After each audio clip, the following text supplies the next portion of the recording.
अस्सलाम वालेकुम वरहमतुल्लाहि वबरकातुहू। क्लास 10th के मैथमेटिक्स में हम इंट्रोडक्शन टू ट्रिग्नोमेट्री चैप्टर अभी कर रहे हैं।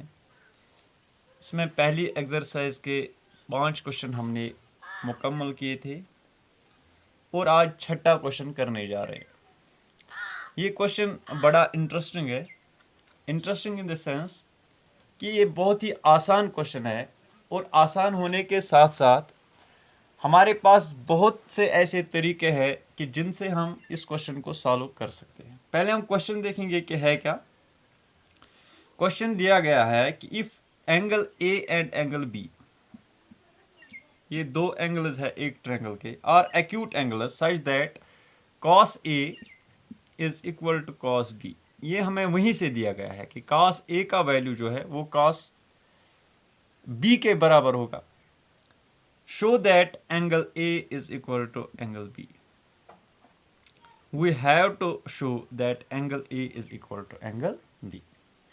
अब इसमें कुछ तरीके इतने आसान है इस क्वेश्चन को सॉल्व करने के कि सिर्फ 1 मिनट में या आधे मिनट में हम इस क्वेश्चन को बिल्कुल सॉल्व कर सकते हैं।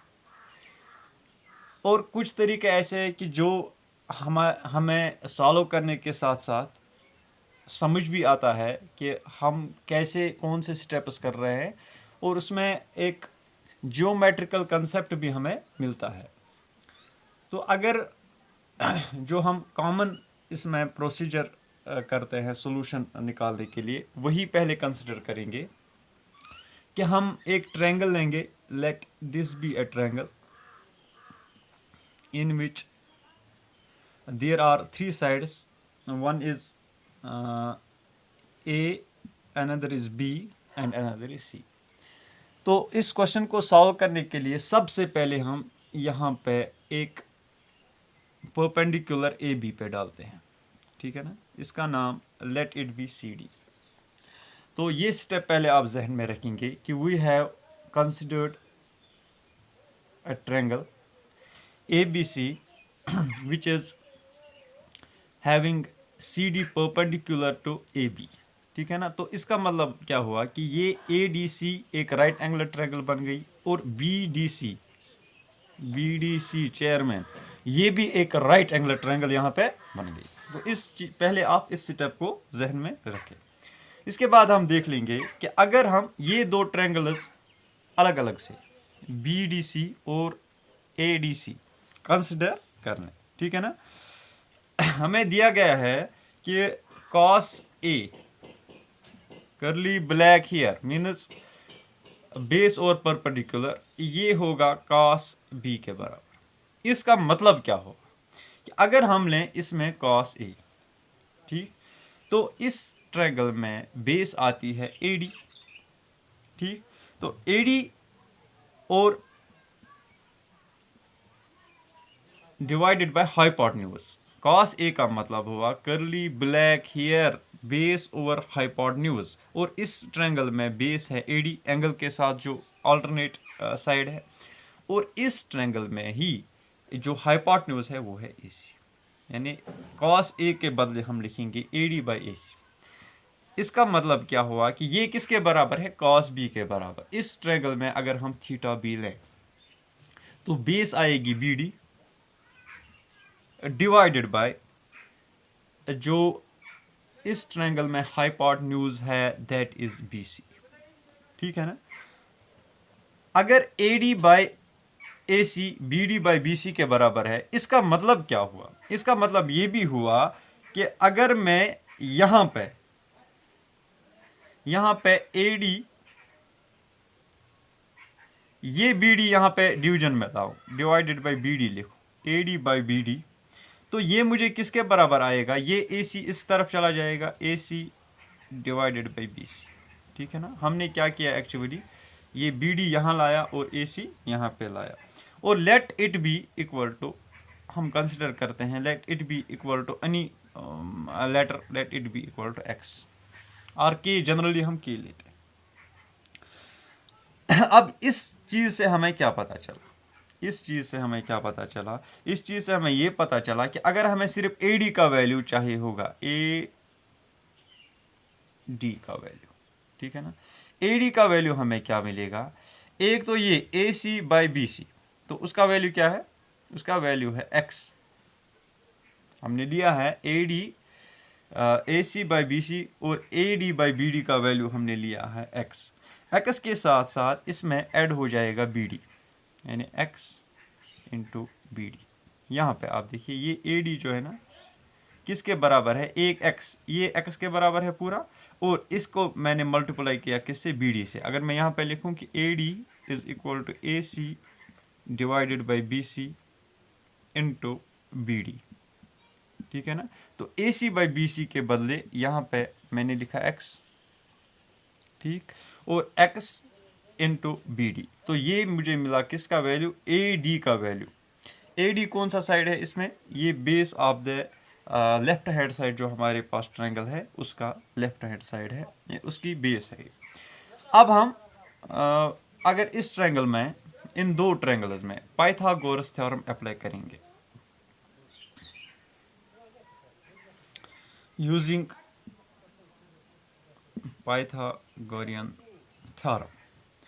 पाइथागोरस थ्योरम हमें बताती है कि ये जो किसी भी ट्रायंगल में हाइपोटेन्यूज स्क्वायर होता है वो होता है sum of the squares of the other two sides.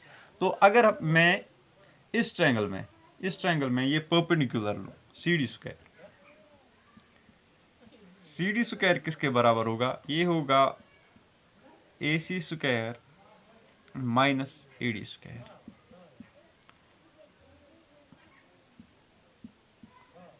यानी डायरेक्टली मैंने लिखा कि hypotenuse square perpendicular square is equal to hypotenuse square minus perpendicular minus base square. ये हम एक इक्वेशन लेंगे, let it be equation first. इसी तरह से हमारी जो दूसरी इक्वेशन बन जाएगी वो क्या होगा, इसमें CD स्क्वायर ये किसके बराबर होगा, इस साइड का hypotenuse that is BC square minus again AD square, AD तो माइनस BD स्क्वायर सॉरी, यानी CD स्क्वायर का वैल्यू हमें क्या मिलेगा, एक साइड में हमें CD स्क्वायर का वैल्यू मिला AC square minus AD square, और दूसरे साइड में हमें CD स्क्वायर का वैल्यू मिला BC square minus BD square, ठीक है ना। यहाँ पे ये हाइपोटेन्यूज है और ये बेस है। अब अगर हम इन दोनों को मिलाएं, इक्वेशन फर्स्ट और सेकंड को हम मिलाएं, तो हमें क्या मिलेगा कि ये जो हमारा AC square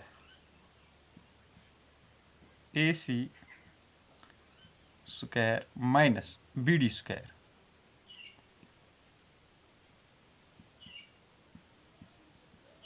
AC square minus BD square, तो ये किसके बराबर आएगा हमें, AC square minus AD square, AC square minus AD square, ये हमें आएगा किसके बराबर, यानी CD स्क्वायर का वैल्यू ये भी है, CD स्क्वायर का वैल्यू ये भी है। तो अगर हम इन दोनों को साइड में रख लें तो यहाँ पे हमें क्या मिलता है, AC square minus AD square, ये मिलता है हमें BC square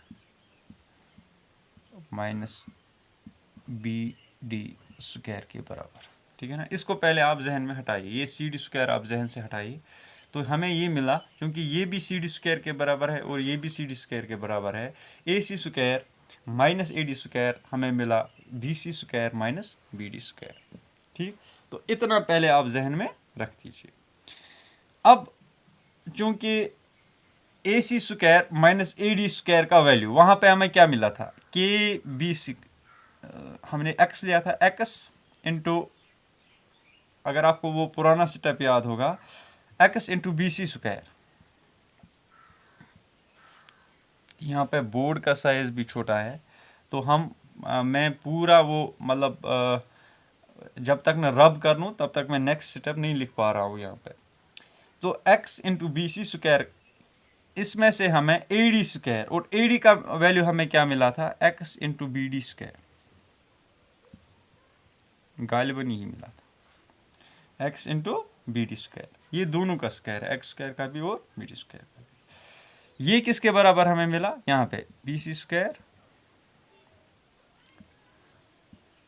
minus B D square, ठीक है ना। अब हम इन दोनों में से x कॉमन निकालेंगे, इसमें से भी x कॉमन निकालेंगे, इसमें से भी कॉमन x निकालेंगे। x इंटू पहले ये लेंगे, x into x that is x square, x into x that is x square. तो x square into B c है एक्चुअली ये, और ये है x square into B D. तो एक्स स्क्वायर इन दोनों में से कॉमन निकालेंगे तो हमें अंदर क्या रह जाएगा, बी सी स्क्वायर, यहाँ पे नहीं लिख पाऊंगा मैं, ये स्टेप मौजूद रखे, ये स्टेप मौजूद रखे, क्योंकि ये है actually X square into B C square, ठीक है ना। इसमें से हमने एक्स स्क्वायर बाहर निकाला, एक्स स्क्वायर जब हमने बाहर निकाला और इसमें से भी एक्स स्क्वायर बाहर निकाला तो अंदर क्या रह जाएगा, b C square minus B D square is equal to b C square minus B D square, ठीक। अब यहाँ पे बी डी स्क्वायर और बी डी स्क्वायर ये कैंसिल हो जाएंगे, या अगर हम देखें एक्स स्क्वायर का वैल्यू डायरेक्टली, ये हमें निकलेगा b C square minus B D square divided by B C square minus B D square. तो anything divided by that thing is always 1। जब हमें दोनों नंबर्स बराबर होंगे न्यूमरेटर और डिनोमिनेटर में, तो हम इसका वैल्यू कितना लेते हैं, 1। इसका मतलब एक्स स्क्वायर का वैल्यू हमें मिल जाएगा 1। जब एक्स स्क्वायर का वैल्यू 1 है तो एक्स का वैल्यू क्या आएगा, under root 1 that too is 1, ठीक है ना। ये हमें मिला एक्स का वैल्यू। अब अगर हम वो इक्वेशन लें, पहले जब हमने इक्वेशन पहले एक बनाई थी तो इसमें हमने लिया था a c is equal to b d into x. अब वहां पे हमें क्या मिलेगा कि a c is equal to b d into x, x के बदले हम लिखेंगे 1, ठीक। Sorry, a c is equal to b c into x that is B c into 1, क्योंकि ट्रायंगल हमने इस तरह से बनाई थी, ये डी है यहाँ पे, ए है यहाँ पे, बी है यहाँ पे, सी है यहाँ पे, ये बी सी, ये है ए सी। इसका मतलब क्या हुआ कि ए सी का वैल्यू हमें किसके बराबर मिला, बी सी की। और अपोजिट साइड से इस चीज़ को अगर हम अब हटा लें, सी डी को हटा लें, इसका मतलब क्या हुआ कि बी सी के जो अपोजिट एंगल है वो है ए, और ए सी के जो अपोजिट एंगल है वो है बी। जब ए सी बी सी के बराबर मिला, इट इम्प्लाइज दैट कि angle A is equal to angle B. तो हमें सिर्फ ये क्लू दिया गया था कि कॉस ए का वैल्यू किसके बराबर है, कॉस बी के बराबर। और इस तरह से हमें ये भी पता चला कि एंगल ए जो है, अगर कॉस ए का वैल्यू कॉस बी के बराबर है तो लाजमन एंगल ए का वैल्यू एंगल बी के बराबर होना चाहिए, ठीक है ना। ये एक लंबा तरीका है, इससे भी एक बहुत आसान तरीका है, जैसे मैंने आपको क्लास के स्टार्ट में ही कहा था कि we can solve this question in only half a minute. वो कैसे कि अगर हम एक ट्रायंगल लें, let this be a triangle, ये लगभग जो है ना ये आइसोसेलेस ट्रायंगल है एक्चुअली। इस एंगल को हम मान लेंगे एंगल सी, इसको एंगल ए, इसको एंगल बी, है ना। हम जनरली लेते हैं एंगल बी को 90 डिग्री, यहाँ पे सी को लेंगे ये। तो यहाँ पे कॉस ए हमें एक्चुअली प्रूव क्या करना है कि दिया गया है cos A is equal to cos B, हमें प्रूव करना है कि angle A is equal to angle B. इसका मतलब क्या है कि हमें प्रूव करना है कि b c is equal to a c. जब बी सी ए सी के बराबर होगा तब ये एंगल और ये एंगल बराबर होंगे। अब दिया क्या गया है कि cos A is equal to cos b. Cos a का वैल्यू अगर हम यहाँ पे लेंगे, curly black here means base over hypotenuse, cos a का वैल्यू हमें आएगा ए सी यानी base over hypotenuse over a B, ठीक।